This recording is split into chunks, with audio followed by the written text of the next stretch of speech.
அயோத்தி மன்னனுக்கு பிள்ளை வேணுமானால் காட்டிலே சென்று ஒளிவு கட்டி 1000 மதையானைகளை கொண்டு கொலை முடித்தானால் கண்டிப்பாக அவன் குழந்தை கிடைக்கும் என்றால் கலைக்கோட்டு மாமுனி. இதையெல்லாம் காது கெடுத்து கண்ட வசிஷ்ட மகாமுனிவரானவர் கைலாசமலையை விட்டு அயோத்தியாபுரி பட்டணத்துக்கு வந்து மன்னனாகிய தசரதனை வரவழைத்து ஏ மன்னா தசரதா, உனக்கு மனைவிமார் 3 பேர் இருந்தும் நீ செய்து வரக்கூடிய தான தர்மமானது ஆகாயமும் பூமியும் வளர்ந்து கொண்டே வருகிறப்பா. அதனால உனக்கு குழந்தை பாக்கியம் இல்லை மன்னா. உனக்கோ குழந்தை வர வேண்டுமானால் நீ ஒரு சிறு கர்மத்தை செய்ய வேண்டும். என்ன செய்ய வேண்டும்? காட்டிலே சென்று ஒளிந்திருந்து கட்டி 1000 மதையானைகளை கொண்டு கொலை முடித்தையானால் கண்டிப்பா உனக்கு குழந்தை பாக்கியம் கிடைக்கும் என்று வசிஷ்ட மகாமுனிவர் சொல்லும் பொழுது குலகுரு வார்த்தையை கேட்ட அயோத்தி மன்னனானவர் அவராட்டு மன்று சம்மதித்து மலையானையை கொல்வதற்கு மன்னனான தசரதன் அம்பெடுத்தார் வில்லெடுத்தார் அம்புரா பொதியெடுத்தார் கடந்து வருவாராய போல ஆருண்ய வனமும் விட்டு உன்னுடைய ஆசீர்வாதமோ மன்னவனும் தன கடந்து ஆருண்ய பருவத்தில் கானகத்தில் வாழ கூடுசை போட்டு விழுந்திருந்தார் தசரதன் 1000 யானைகளை கொல்ல வேணும் என்று சொல்லி அயோத்தி தசரதன் தசரதன் காட்டிலையும் ஒளிந்திட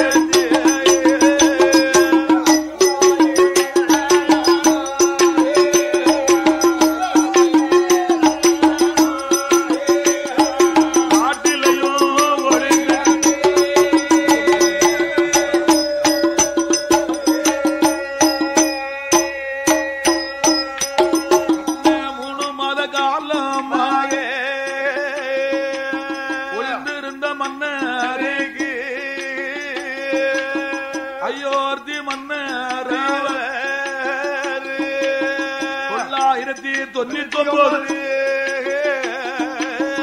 யானைகளை கொண்டு விட்டார். ஒரு யானைக்காக ஒளிந்து ஒரு மாத காலமாக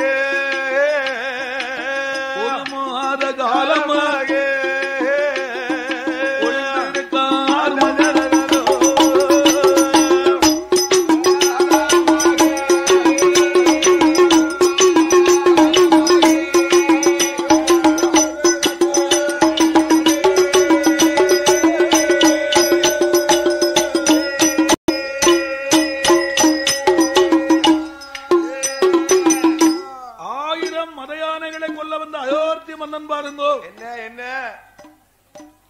999 யானைகளை கொன்று விட்டார். ஒரு யானைக்காக ஒளிந்திருக்கிறார். 1 மாத காலமாக ஒளிவு கட்டி ஒளிந்திருக்கிறார். ஒரு கரிமுகத்து யானை எப்பொழுது தண்ணீர் அருந்த வரும் ஒளிந்திருந்து நாம் வானத்தை போட வேண்டும் என்பதற்காக அயோத்தி மன்னனோ ஆருண்ய பர்வதத்திலே ஒளிந்திருக்கும் பொழுது என்ன நடக்கின்றது? என்னங்க அதே ஆருண்ய பர்வதத்திலே நயனமாமுனி என்பவரும் நாச்சியார் என்பவளும் கணவனும் மனைவியாக ஆண்டு வருகிறாங்க. அந்த நயனமாமுனிவருக்கும் நாச்சியார் பெண்ணானவளுக்கும் ரொம்ப நாள குழந்தையே கிடையாது. ரொம்ப நாள குழந்தை இல்ல, பிள்ளை இல்ல. ஆணும் இல்லை பெண்ணும் இல்லை. நயனமாமுனிவருக்கு அரசாளுவதற்கோ குழந்தை இல்லாமல் காட்டில் வாழ்ந்து கொண்டு வரும்பொழுது அந்த நயனமா முனிவருக்கும் நாச்சியார் பெண்ணானவளுக்கும் ஆண்டவன் பகவான் கிருபையினாலே 51 வயதிலே ஆம்பளை பிள்ளை பெற்றெடுத்தான். 50 வயது வரை குழந்தை இல்லாமல் இருந்த நாச்சியாரானவள் 51 வயதிலே அந்த அம்மா ஒரு ஆம்பளை பிள்ளையை பெற்றெடுத்தார். நாச்சியார் திருவயிற்றிலே பிறந்த மகனான செல்ல மகனுக்கு அவனோ குருதிசையில் பிறந்ததுனாலே குருபுத்திரன் என்று மகனுக்கு பெயர் கொடுத்தான். நயனமா முனிவரும் நாச்சியாரும் குருபுத்திரனை வளர்த்து வரும்போது நாலு ஒரு மேனையும் பொழுது ஒரு வனமுக வளர்த்து வரும்போது அருமகனான குருபுத்திரனுக்கு என்ன வயது 21 ஆகிவிட்டது. அம்மாவுக்கும் அப்பாவுக்கும் 71 வயதாகிவிட்டது. அம்மாவுக்கும் அப்பாவுக்கும் 71 வயதிலே தாய் தகப்பன் 2 பேர்களுக்குமே 2 கண்களும் தெரியாமல் போய்விட்டது. செல்ல மகனான குருபுத்திரனுக்கு வயது 21. கண்ணன் தெரியாத தாய் தகப்பனை வளர்ப்பது அவன் கடமையாகிவிட்டது. குருபுத்திரனை காட்டில் சென்று விறகெடுத்து நாட்டில் கொண்டு வந்து விலை கூறி அதுல கிடைக்கக்கூடிய காசு பணத்தை கொண்டு வந்து அரிசி காய்கறி எல்லாம் கொண்டு வந்து சமையல் சாதம் எல்லாம் செய்து கண்ணன் தெரியாத தாய் தகப்பனுக்கு கொடுத்து வந்தான் இந்த குருபுத்திரன். அப்படி குருபுத்திரன் தாய் தகப்பனை வளர்த்து வரும் பொழுது ஒரு நாள் காட்டுக்கு போய்விட்டான் குருபுத்திரன். கண்ணன் தெரியாத அம்மாவும் அப்பாவும் பாருங்க ஒட்டுத்திரையில உட்கார்ந்து பல பல பேச்சா பேச்சு கொண்டிருக்கும் போது நயனமா முனிவரை வரவழைத்து நாச்சியார் சொன்னார், யோ மன்னா பெரிய மனுஷா, நம்ம மகனான குருபுத்திரனுக்கோ வயது 21 ஆகிவிட்டது. நமக்கோ 2 கண்ணும் தெரியாமல் போய்விட்டது. நாமல் உயிரோடு இருக்கும் போதே மகனான குருபுத்திரனுக்கு திருமணத்தை முடித்து வைக்க வேண்டும் என்றால் நாச்சியார், மகனுக்கு கல்யாணம் முடித்து பார்க்க வேண்டும் என்றால் நாச்சியார். அப்பொழுது நயனமா முனிவர் சரி என்று சம்மதித்தார். நயனமா முனிவரை பார்த்து நாச்சியார் சொன்னார், யோ பெரிய மனுஷா, என் மகனாகிய குருபுத்திரனுக்கு எங்க அண்ணன் மகளான அந்த கண்ணு பெண்ணைத்தான் கொண்டு வர வேண்டும். எங்க அண்ணன் மகளை கொண்டு வந்தோம் சொன்னா நாளை ஒரு காலத்துல அப்பா கூட பிறந்த அத்தன்னு சொல்லி என் தலையை தூக்கி தண்ணி கொடுப்பாள்லாம் அண்ணன் மகா. அப்ப நயனமா முனிவர் சொன்னார், அம்மா நாச்சியார் பெண்ணே, என் மகனாகி குருபுத்திரனுக்கு என் தங்கச்சி மகளைத்தான் நான் கொண்டு வருவேன் என்றார். ஒரு மாப்பிளைக்கு 2 பொண்ணு அடிபடி. நாச்சியார் அண்ணமாலம் தான் கொண்டு வருவோம்னு சொல்லுதா. கடைசியில் அந்த வீட்டுல பாத்தீங்கன்னா அந்த நாச்சியார் சொல்லுத்தான் நலனிக்கு. காட்டுக்கு போன குருபுத்திரன் அரண்மனைக்கு வந்தா அருமை மகனை பார்த்து நாச்சியார் சொன்னா, டே மகனே குருபுத்திரா, எங்களுக்கோ 2 கண்களும் தெரியாமல் போய்விட்டது மகனே. காட்டிலே சென்று விறகெடுத்து அதுல கிடைக்கக்கூடிய காசு பணத்தை கொண்டு வந்து உன் கையால எத்தனை நாளைக்கு சமையல் சாதம் எல்லாம் செய்து எங்களுக்கு சாப்பாடு கொடுத்து வளர்ப்பாய் மகனே. அதனால என் மகனே குருபுத்திரனே, என் அண்ணன் மகளான அந்த கண்ண பெண்ணை கொண்டு வந்து உனக்கு மாலையிட்டு பார்க்க வேண்டும் என்றால் அம்மா நாச்சியார். குருபுத்திரன் சம்மதித்தானா? ஏ அம்மா நாச்சியாரே, நான் கொண்டு வரக்கூடிய வருமானத்திலே இதுல வேற எனக்கு ஒரு கல்யாணம் தேவையா? கல்யாணமே வேண்டாம் என்றான் குருபுத்திரன். நாச்சியாரானவள் விடவே இல்லை. நல்ல நாளை பார்த்தாள், நல்ல நாள் முகூர்த்தம் குறித்தாள். அவ அண்ணமகளான அந்த கண் பெண்ணை அழைத்து வந்து மகனான குருபுத்திரனுக்கு திருமணத்தை முடித்து வைத்தாள் தாய் தகப்பனும். திருமணம் முடிந்த மறுநாள் காலையிலே குருபுத்திரன் மனைவியை வரவழைத்து புத்திமதி எல்லாம் சொன்னான். அம்மா ஏ பெண்ணே, அந்த கண்ணு பெண்ணே, இன்றைய நாள் முதலாக நம்ம குடிசையிலே ஒரு கணவனுக்கு ஒரு மனைவியானவள் என்னென்ன பணிவிடை எல்லாம் செய்யணுமோ எனக்கு செய்யணுமோ நீ அதை எனக்கு செஞ்சாலும் சரி செய்யாட்டாலும் பரவாயில்ல.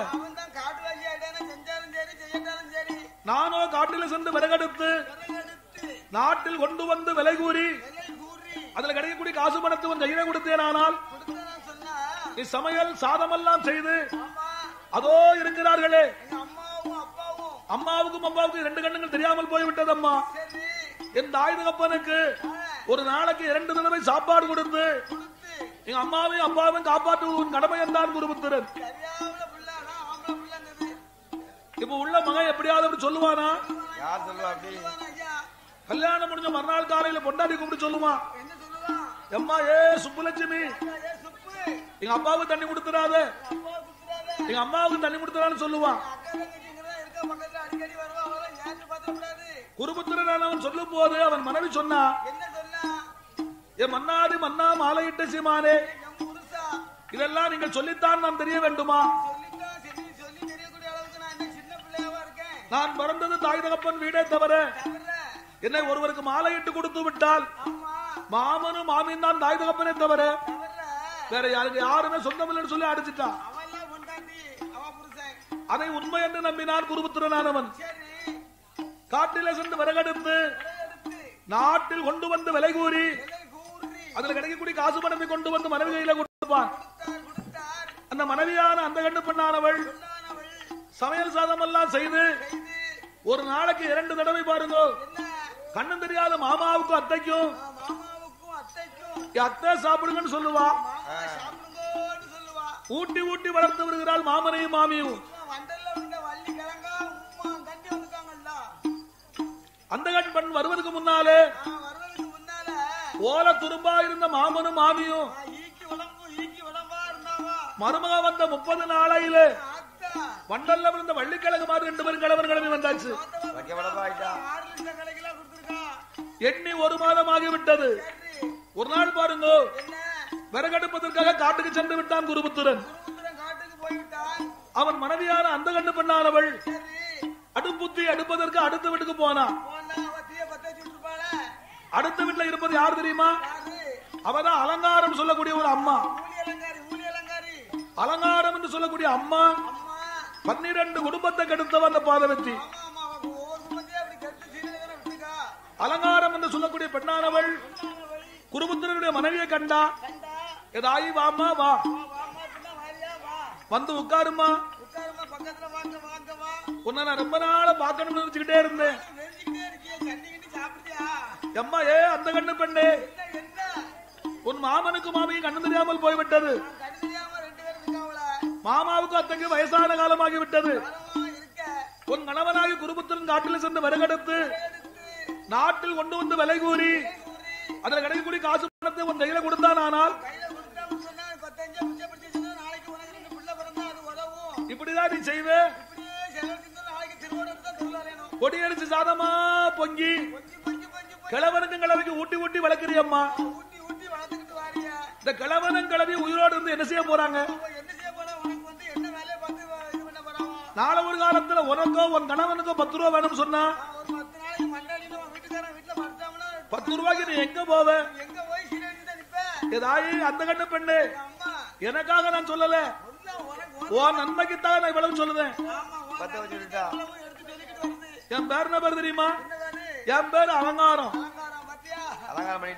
அலங்காரம் நான் வந்த மறு மாதத்துல மாமனை கொன்னேன். அதுல நேர 20வது நாள் எங்க மாமியால கொன்னேன். மாமனையும் மாமியும் கொண்ட பிறகுதான் 10 ரூபாய் சம்பாத்தியத்துல உட்கார்ந்துருக்கேன் கணவனோடு. என் உடையப்பாரு, என் நகையப்பாரு, என் பொன்னப்பாரு, இதெல்லாம் எங்க இருந்து வந்தது? மாமனையும் மாமியும் கொண்ட பிறகுதான் வந்தது. அதுக்கு மேல உன் சவரின்னு சொன்ன அலங்காரம். பக்கத்து வீட்டுல பழகிறது பார்த்து பழகணும். அப்பதான் கேட்டா இந்த அந்த கண்ணு பண்ணானவள், அக்கா அலங்கார அக்கா, நீ சொல்வது 100க்கு 100 உண்மைதான். என் மாமனும் மாமி நான் எப்படி கொள்வதுன்னு கேட்டா. ஏதாய அந்த கண்ணு பெண்ணு, என் புருஷ வெறும் பைத்தியாரு, என் மாமனு மாமி கொண்டதுன்னு அவருக்கு தெரியாது. நீ அப்படி திடீர்னு கொண்டுட்டேன்னு சொன்னா உன் கணவனுக்கு உன் மேல சந்தேகம் வந்துடும். அணுவா குறைத்து கொண்டு தனி கேப்பக்குள்ளா கொடுத்துட்டு சொன்னா எண்ணி 30 நாளையில கிளம்பி மாண்டுருவாங்க. அலங்காரமானவள் சொல்லும் போது அரண்மனைக்கு வந்தால் குருபுத்திரன் மனைவியானவள் ஒரு கடாப்பட்டி கையில் எடுத்தா 7 தெரு கடந்து 4 வருடத்துக்கு முன்னால விளைந்து பொக்கு காப்பைய வாங்கிட்டு வந்தா. ₹1 9 படி பொக்கு காப்பு. அந்த பொக்கு காப்பைய வாங்கிட்டு வந்து அத ஓட்ட திருவில போட்டு 1 2 திரித்தா. அந்த கேப்ப மாவை கையில் எடுத்து 1 படி மாவுக்கு 5 படி தண்ணீர் வைத்தா. தண்ணி கூழாக வார்த்தா. 2 பச்சரிசியும் போடலாம், 2 புழுங்கரிசியும் போடலாம். தண்ணி கூழாக வார்த்தா குருபுத்திரன் மனைவி.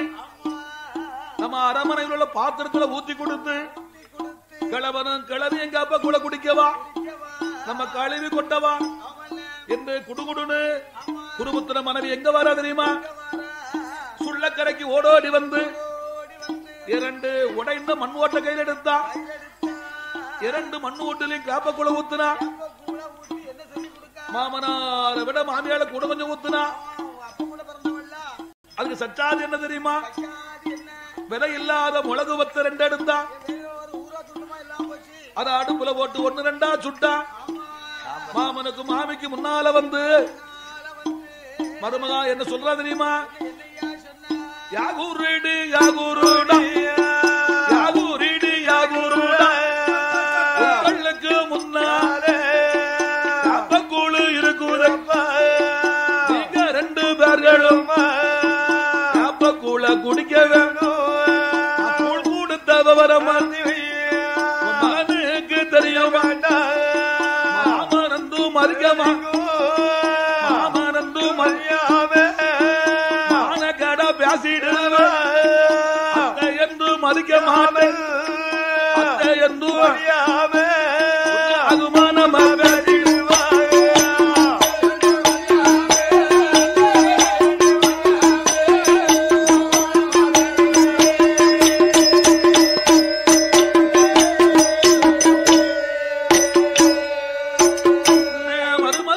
சொல்லும் போது மாமனும் மாமியாரும் கிழவனும் கிளவியும் குருடனும் குருடியும் வெளியில சொல்லாம காப்பக்கூழ குடிப்பார.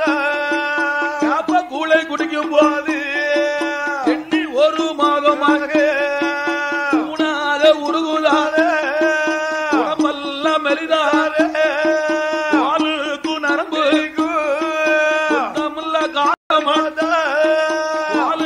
நரம்பு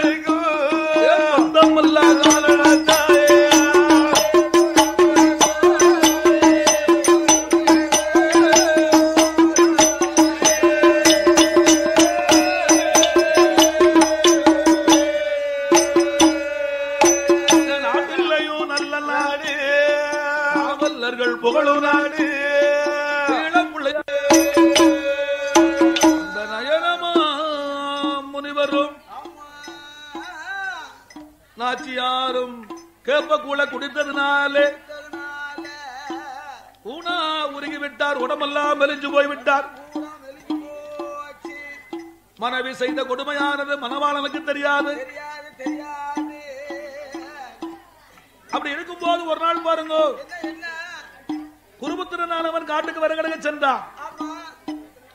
அவன் காட்டுக்கு போன நேரத்தில் காட்டுல இடி மின்னல் ஏக மழையெல்லாம் பொழிந்தது. குருபுத்திரன் அந்த காட்டிலே விறகெடுக்காமல் அரண்மனைக்கு திரும்பி வந்தானாம். குருபுத்திரன் அரண்மனைக்கு வந்தவன் மனைவியான அந்தகன் பெண்ணை வரவழைத்து சொன்னான். ஏ அம்மா அந்தகண்ணு பெண்ணானவளே, நீ வந்தோ 3 மாதமாகி விட்டது. இந்த 3 மாத காலமாகவே எங்க அம்மாவையும் அப்பாவையும் வளர்த்து வருகின்றாய் நீயே. நான் காட்டுக்கு விறகடுக்க செல்லவில்லை அம்மா. காட்டுக்கு போகல, இடி மண்ணல் மழை பெய்ஞ்சிருக்குல்ல. எங்க அம்மாவுக்கும் அப்பாவுக்கும் அப்பாவுக்கும் என் கையால ஒரு உருண்டை சாதம் கொடுக்க வேண்டும் என்றான் குருபுத்திரன்.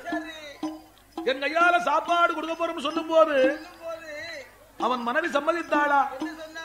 இந்த பாருங்க, இவ்வளவு நாள் இல்லாத அக்கறை உங்களுக்கு நீங்க வருதாங்க. கொஞ்ச நேரத்துக்கு முன்னால பொடியரி சாதம் வாங்கியிருந்தேன், சாம்பார் வைத்திருந்தேன், மோர் குழம்பு வைத்திருந்தேன், வெண்டைக்காய் பச்சடி வைத்திருந்தேன். மாமாவும் மாமியும் 2 தட்டு நிறைய சாப்பிட்டுட்டு அவங்கள போய் உசுப்பு பொரியலாங்கண்ணா. குருபுத்திரன் சம்மதித்தானா?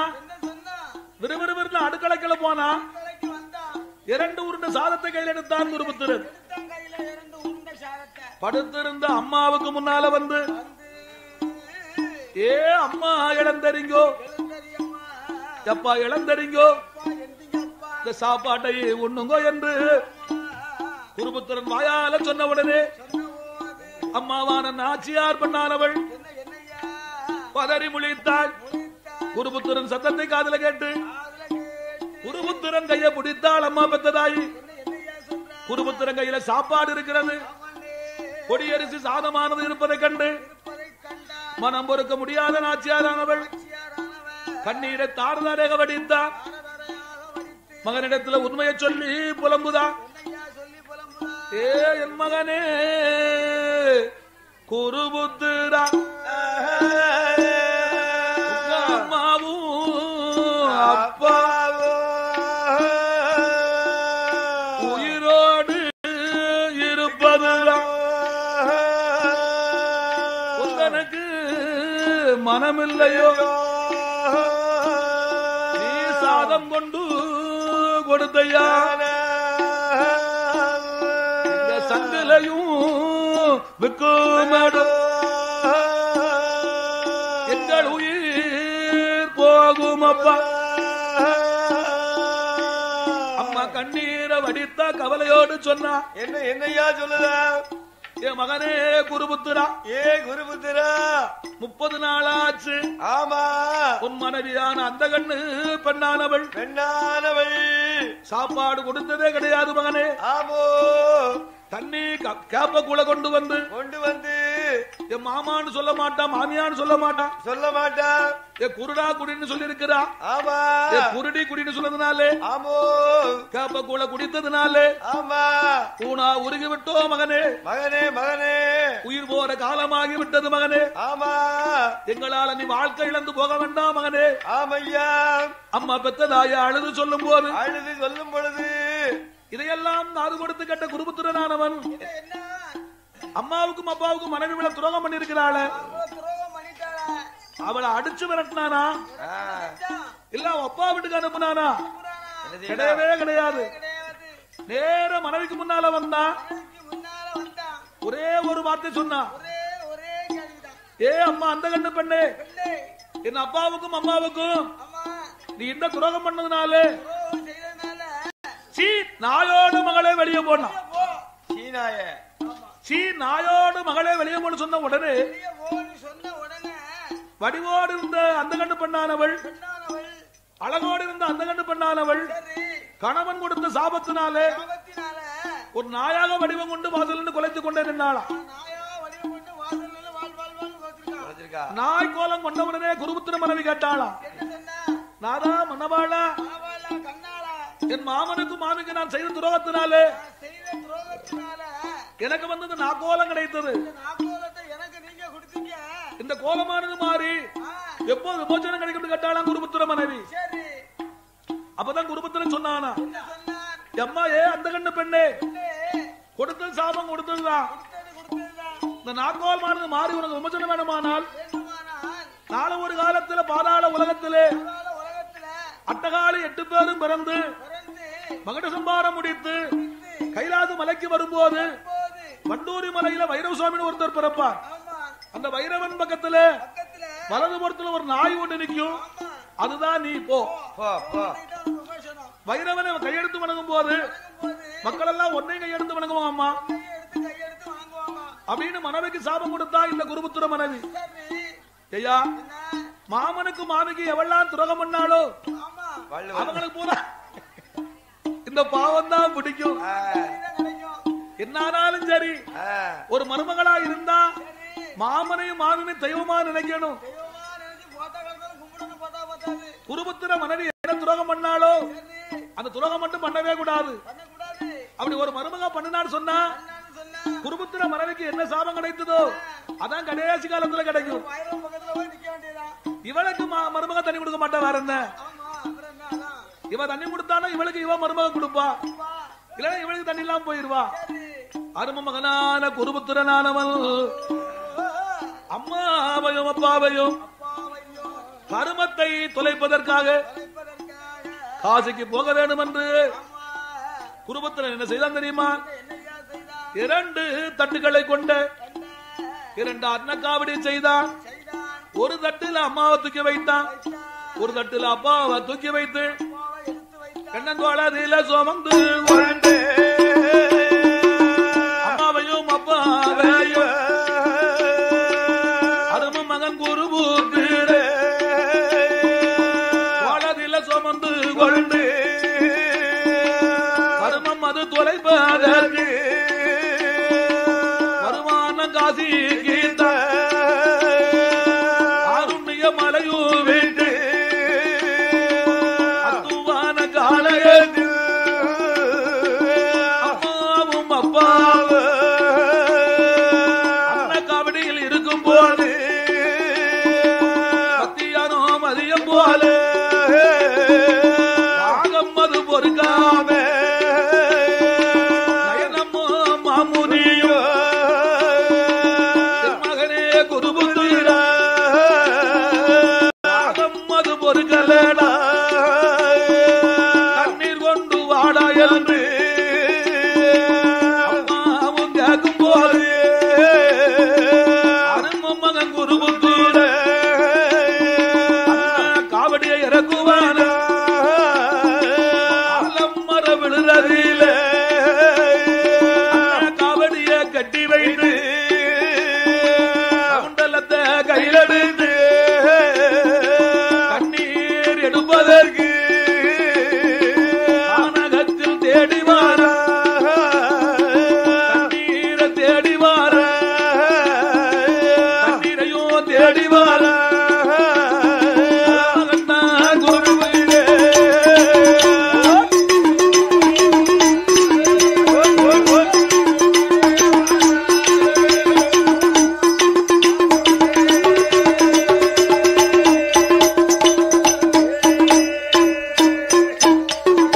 நாட்டிலேயும் நல்ல நாடு மாதுருந்து விளையாடு மானூர் நகரத்தில வரும் செல்ல ஜீவ ராட்சி முத்து பாண்டியன் அண்ணன் தம்பி 2 பேரு 50 லட்சம் அன்பளிப்ப செய்து கமண்டலத்தை கையில் எடுத்து காட்டுக்குள்ள தண்ணீரை தேடி வருகிறான். வர்றான், வர்றான். அவன் தண்ணீரை தேடி வரும் பொழுது வரும்போது, அங்கு ஒளிவு கட்டி இருக்கின்றார் அயோத்தி மன்னன் தச சக்கரவர்த்தி. தான் தசரத சக்கரவர்த்தி ஒளிவு கட்டி இருக்கிறார். எப்பண்டா வந்து வருவோம் கொல்லுவோம்ன்ட்டு. குலகுருவான வசிஷ்ட மகாமுனிவர் சொன்ன வார்த்தையினாலே என்ன வார்த்தையினால 1000 மலையானைகளை கொல்ல வந்த மன்னனுக்கு மன்னனுக்கு 999 யானைகளை கொன்றுவிட்டு சரி ஒரு யானைக்காக மன்னன் ஒளிந்து கொண்டிருக்கும் போது போட்டி கரிமுகத்து யானை எப்பொழுது வரும், எப்பொழுது வரும்? தாடகத்திலே வந்து தண்ணீர் எப்பொழுது குடிக்கும், பிடிக்கும். ஒளிந்திருந்து நாமல் பானத்தை போட வேண்டும், ஆமா, ஒரு யானையை கொல்ல வேண்டும் என்று வெகு நேரமா காத்திருக்கிறார் அயோத்தி மன்னன். போட்டி அந்த இடத்துல வருகிறார் இந்த குருபுத்திரனானவன். சரி கையில இருந்த கமண்டலத்தை கையில் எடுத்து எடுத்தான், தண்ணீர் தாடகத்தை பார்த்தான். பார்த்தான். தண்ணீரை கோத வருகிறான் குருபுத்திரனானவன். போட்டி கமண்டலத்தை கவிழ்த்து கவுத்தி கமண்டலத்திலே தண்ணீர் கோதும் போது வரும்போது அந்த கமண்டலத்துக்குள்ள தண்ணீர் ஏறும் போது ஆமா கொடக்கு கொடக்கு கொடக்கு என்று ஒரு சத்தமானது வந்தது. எனக்கு ஒரு சத்தம் வரும். அந்த கொடக்கு கொடக்கு என்ற வந்த சத்தமானது சத்தமானது அயோத்தி மன்னன் காதுல போய் விழுந்ததா. காதுலே கேட்டு உடனே அயோத்தி மன்னன் பார்த்தா பார்த்தான். ஒரு கரிமுகத்து யானை தண்ணீர் குடிக்க வந்தது என்று நினைத்து நினைச்சு குருபுத்திரன் என்று தெரியாத அயோத்தி மன்னன் அயோத்தி மன்னன் ஒளிந்திருந்து ஒரு பானத்தை போட்டான். ஓட்ட ஓட்ட தீ போடுகிறான். அயோத்தி மன்னன் போட்ட பானமானது குருபுத்திரன் நெஞ்சிலே வந்து பாய்ந்தது. ஐயோ என்று கீழே விழுந்தான். குருபுத்திரன் ஐயோ என்று கீழே விழும் பொழுது அங்க யானை என்று நினைத்து வந்தான் தசரத சக்கரவர்த்தி. குருபுத்திரனானவன் நெஞ்சிலே பானம் பாய்ந்து குற்றுயிராக உயிருக்கு போராடி கொண்டிருக்கிறான் குருபுத்திரன். அவன் குருபுத்திரன் ஏறிட்டு பார்த்தான். அயோத்தி மன்னனை கண்டான். ஏ மன்னா, நீ யாரப்பா, நீ யாரப்பா? ஒரு தவறுமே செய்யாத என்னை பானம் போட்டுக் கொண்டாயப்பா, நீ யார் என்று கேட்டான் குருபுத்திரன் ஆனவன். அப்பதான் அயோத்தி மன்னன் தவறை உணர்ந்து 2 கரமெடுத்து வணங்கி குருபுத்திரனை பார்த்து சொன்னான். அப்பா மன்னவரே, நீ யாரோ எவனோ எனக்கு தெரியாதப்பா. நான் வந்து அயோத்தி மன்னன் தசரத சக்கரவர்த்தி. அயோத்தி மன்னனுக்கு மனைவிமார் 3 பேர் இருந்தும் என் மனைவிக்கு 3 பேருக்கு பிள்ளை இல்லாத காரணத்தினால் என் குலகுருவான வசிஷ்ட மகாமுனிவர் சொன்ன வார்த்தையினாலே 1000 மலையானைகள் கொல்வதற்கு காட்டுக்கு வந்தேன். 1000 மலையானைகளை கொல்ல வந்த மன்னனுக்கு 999 யானைகளை கொண்டு விட்டேன் அப்பா. ஒரு யானைக்காக நான் ஒளிந்திருக்கும் போது நீ யாரோ எவனோ எனக்கு தெரியாதப்பா. கமுண்டலத்தை கவிழ்த்து தண்ணீர் எடுக்கும் போது கரிமுகத்து யானை வந்ததுன்னு நினைத்து உன்னை பானத்தை போட்டேன் அப்பா. உன்னை நான் கொண்டு விட்டேன் அப்பா. நீ யாரப்பா என்று கேட்டான் அயோத்தி மன்னன். அப்பதான் குருபுத்திரன் சொன்னான். ஏ மன்னா தசரதா, என் பெயரோ குருபுத்திரன். என் மனைவியான அந்தகன் செய்த பாவத்தினாலே அதோ ஆலமரத்தவிலே அன்னக்காவடியிலே அம்மாவும் அப்பாவும் இருக்கிறார்கள். இன்னும் சிறிது நேரத்தில் நான் மாண்டு விடுவேன். என்னை தூக்கி தகனமெல்லாம் செய்துவிட்டு எனக்கு பதிலாக நீ இருந்து எங்க அம்மாவையும் அப்பாவையும் காசி கொண்டு சேர்ப்பது உன் கடமை என்று சொன்னான் குருபுத்திரன். அங்க உயிரை விட்டு விட்டான் குருபுத்திரன். அயோத்தி மன்னன் குருபுத்திரன் தூக்கி தகனமெல்லாம் செய்துவிட்டு அந்த கமண்டலத்தை கையில் எடுத்தான். தண்ணீரை கொண்டு வருகிறான். கண்ணும் தெரியாத அம்மாவுக்கும் அப்பாவுக்கும் முன்னால வந்து அயோத்தி மன்னனை பாருங்க, குருபுத்திரன் சத்தம் போல சத்தம் கொடுத்து எப்பா இது தண்ணீரை குடிங்கன்னு சொன்னான் தசரத சக்கரவர்த்தி. இதை நயனமா முனி காது கொடுத்து கேட்டார். கண்ணன் தான் தெரியாத தவிர கிழவனுக்கு கிழவின் காது நல்லாவே கேட்கும். போட்ட சத்தமானது குருபுத்திரன் சத்தம் கிடையாது. அடே அப்பா, நீ யாரப்பா? என் மகனான குருபுத்திரன் நீ அல்ல. குருபுத்திரன் சத்தம் போல சத்தம் கொடுக்கிறேப்பா, நீ யாருன்னு கேட்டார் நயனமா முனி. உண்மை தெரிந்து விட்டது நினைத்த அயோத்தி மன்னன் உண்மையை சொன்னான். சுவாமி நயனமா முனிவரே, உண்மையிலே உங்கள் மகனாகி குருபுத்திரன் நான் அல்ல. அயோத்தியை ஆண்டவர் கூடிய அழகு மன்னன் தசரதன் தான் என் பெயரு. என் மனைவியான அந்தகன் பெண் செய்த துரோகத்தினாலே ஐயாவே மன்னா நயனம முனிவரே, அயோத்தி ஆளப்பட்ட தசரத சக்கரவர்த்திக்கு எனக்கு மனைவிமார் 3 பேர் இருந்தும் 3 மனைவிக்கு குழந்தை இல்லாமல் போய்விட்டது. என் குலகுருவான வசிஷ்ட மகாமுனிவர் சொன்ன வார்த்தையினாலே காட்டிலே ஒளிவு கட்டி 1000 மத யானைகளை கொல்ல வந்தேன். 999 யானைகளை கொண்டுவிட்டு ஒரு யானைக்காக நான் ஒளிந்திருக்கும் போது உங்கள் மகனாக குருபுத்திரன் தண்ணீர் எடுக்க வந்தார். யானை தான் தண்ணீர் குடிக்கிறது நினைத்து ஒளிந்திருந்து பானத்தை போட்டேன். உங்கள் மகனாக குருபுத்திரனை கொண்டு விட்டேன் சுவாமி. உங்கள் மகனான குருபுத்திரன் இறந்து விட்டான். இன்றைய நாள் முதலாக குருபுத்திரனுக்கு பதிலாக நான் இருந்து மகனுக்கு மகனாக நான் இருந்து உங்களை காசி கொண்டு சேர்ப்பது என் கடமை என்றான் அயோத்தி மன்னன். நயனமாமுனி சம்மதிப்பாரா? எந்த தகப்பனும் சம்மதிக்க முடியுமா? ஏ மன்னா தசரதா, இந்த வயதான காலத்திலே எங்களுக்கு ஒரு மகன் இருந்து உதவாம போனதுனாலே நாளை ஒரு காலத்திலே உனக்கு எத்தனை புள்ள பிறந்தாலும் சரி, உன் உயிர் போகும் போது உனக்கு ஒரு பிள்ளை தண்ணி கொடுக்க ஆகாம போயிரும் சொன்னா. நயனமாமுனி கொடுத்த சாபமானது பின்னால் ஒரு காலத்தில் அயோத்தி மன்னனுக்கு 4 குழந்தைகள் பிறந்தார்களா? ராமனும் பரதனும் சத்ருகனும் லட்சுமணன் என்று. தசரதனுக்கு ஆவி பிரியும் போது தசரதன் உயிரானது போகும்போது ராமாவும் லட்சுமணனும் காட்டுக்கு போயாச்சு. பரதனும் சத்ருகனும் தாத்தா வீட்டுக்கு போயாச்சு. அயோத்தி மன்னன் உயிர் பிரியும் போது ஒண்ணுக்கு 4 பிள்ளை இருந்து ஒரு பிள்ளை உதவமத்தான் போயிடுதான். ஐயா அப்படி நயனமாமுனிவர் சாபம் கொடுத்தார். நயனமாமுனி நாச்சியார் 2 பேர்கள் அப்படியே மாண்டு விட்டார்கள். நயனமாமுனியானவர் சொன்ன வாக்கானது ஒரு பக்கத்துல அயோத்தி மன்னனுக்கு சந்தோஷமாவும் இருக்கு, ஒரு பக்கத்துல பெரிய கவலையாவும் இருக்கு. இந்த நயனமாமுனி திருவாயினாலே நமக்கு பிள்ளை கிடைக்கும் என்று சொல்லிவிட்டாரு. அவன் கண்டிப்பா நமக்கு பிள்ளை கிடைக்கும் போலுக்கு என்று ஒரு பக்கத்துல ஆனந்தமாக இருக்கிறார். ஒரு பக்கத்துல யானைக்கு பதிலாக 1க்கு 3 பேர் உயிரை கொன்று விட்டோமே என்று வருத்தமும் பட்டாராம் அயோத்தி மன்னன். நயனமாமுனியும் நாச்சியாரும் ஆண்ட போது அவர்களை தூக்கி தகனமெல்லாம் செய்துவிட்டு அயோத்தி மன்னனானவர் அங்கு அயோத்திக்கு வரும் பொழுது குலகுருவான வசிஷ்ட மகாமுனிவரானவர் அயோத்தி மன்னனை வரவழைத்து என்ன சொல்றார் தெரியுமா? வறுமையா மன்னவரே அயோத்தியை ஆண்டு வரும் அழகு மன்னா தசரதனே பிள்ளையது வேணுமான அயோத்தி பட்டணத்தில் மரமடியதிலே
பாயாசத்தை 4 பங்கா எடுத்தாரே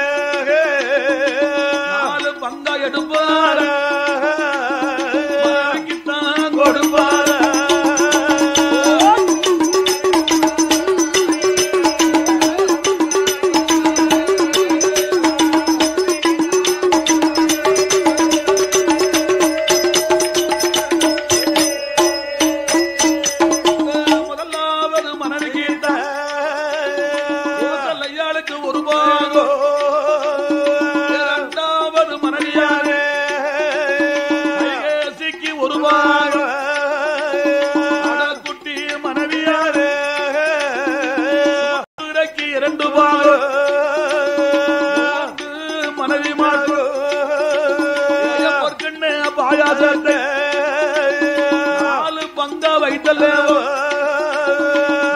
உடனே கொடுக்கும் போது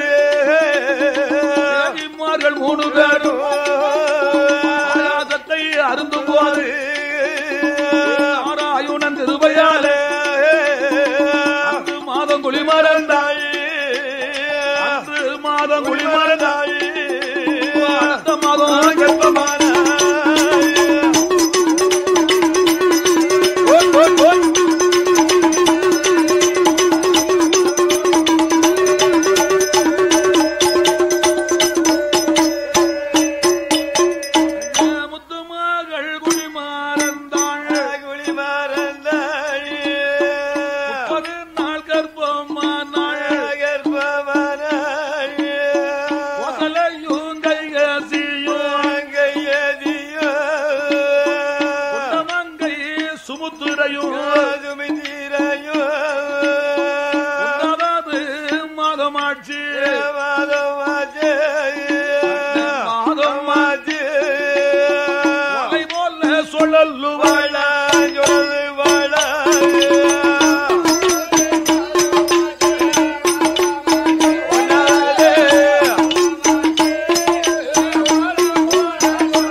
கிருபையாலே